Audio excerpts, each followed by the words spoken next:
James Webb Telescope may have caught the first seconds of a supernova.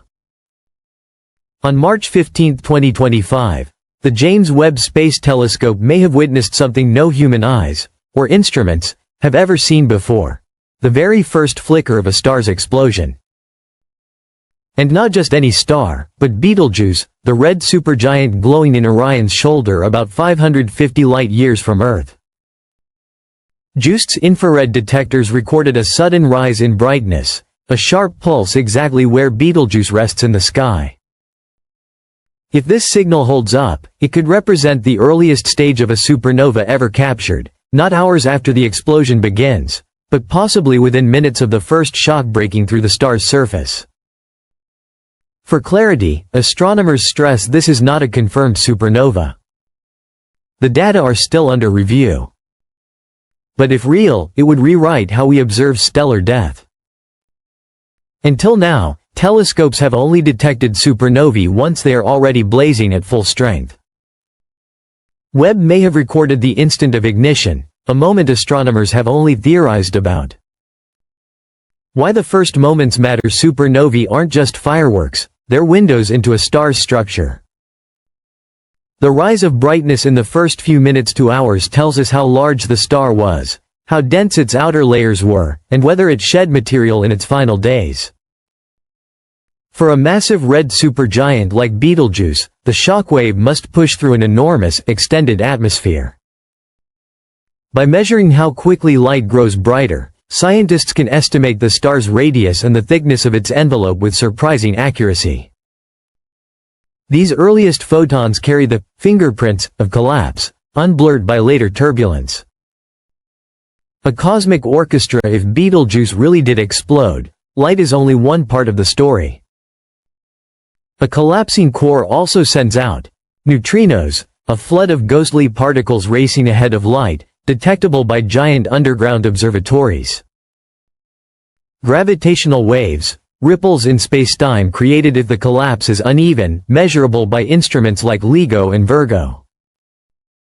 Radiation across the spectrum, infrared first, then visible light, followed by X-rays, radio, and even gamma rays.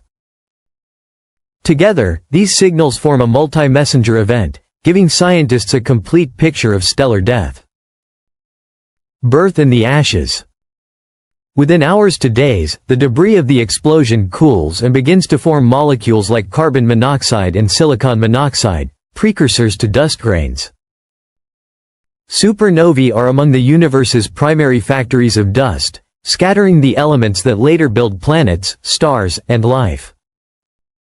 Watching this process in real time with Webb would allow astronomers to measure how efficiently stars seed the cosmos with raw material. What it's not. Despite the excitement, here's what we know for sure: we're not watching this like a live movie. Light from Betelgeuse takes centuries to reach Earth. If it has exploded, the event actually happened in the 1400s, and only now are we seeing the signal. Earth is safe. Even a Betelgeuse supernova would not harm our planet. At worst, it would outshine the full moon for weeks and even be visible in daylight, a spectacular but harmless display. JWST's data isn't a video of the explosion. It's a light curve, a record of brightness over time, and spectra showing how that light is distributed.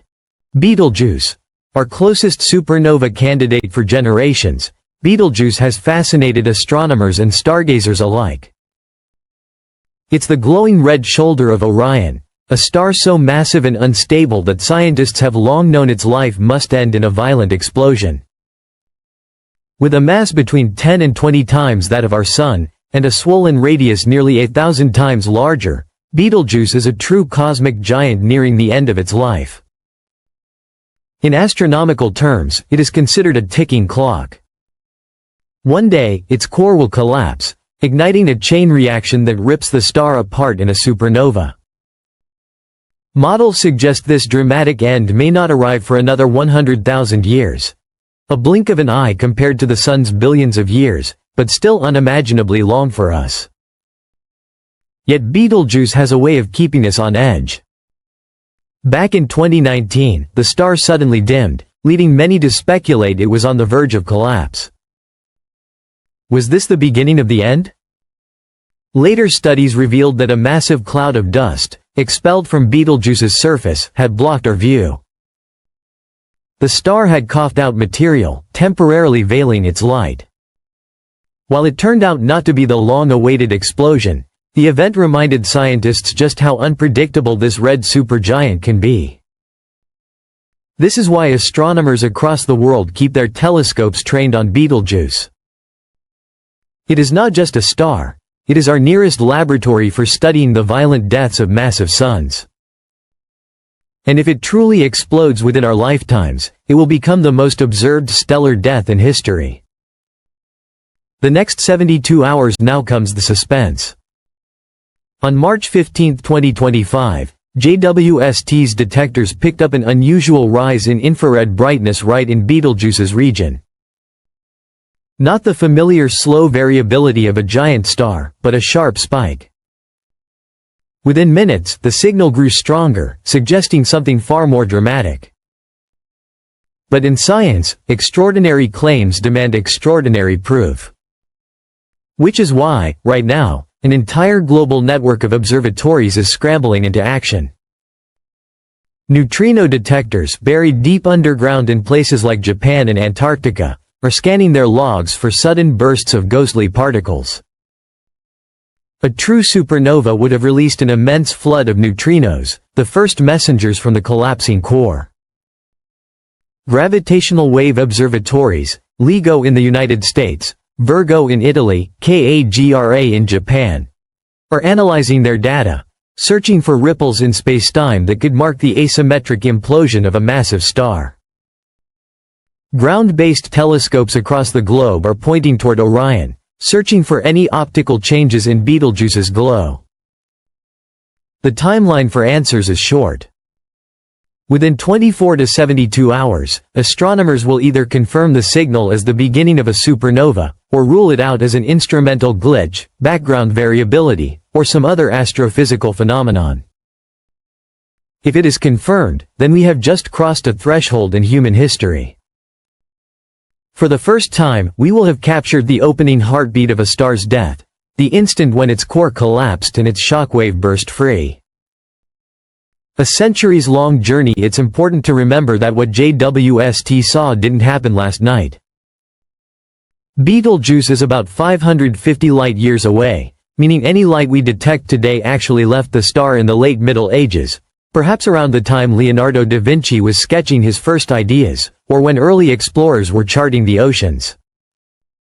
If Betelgeuse has exploded, it happened centuries ago. Only now are the photons from that event finally arriving at Earth, reaching us just as humanity has built the instruments capable of catching them. In a way, the James Webb Telescope was waiting for this exact moment, for a star's final heartbeat to arrive after a journey across half a millennium.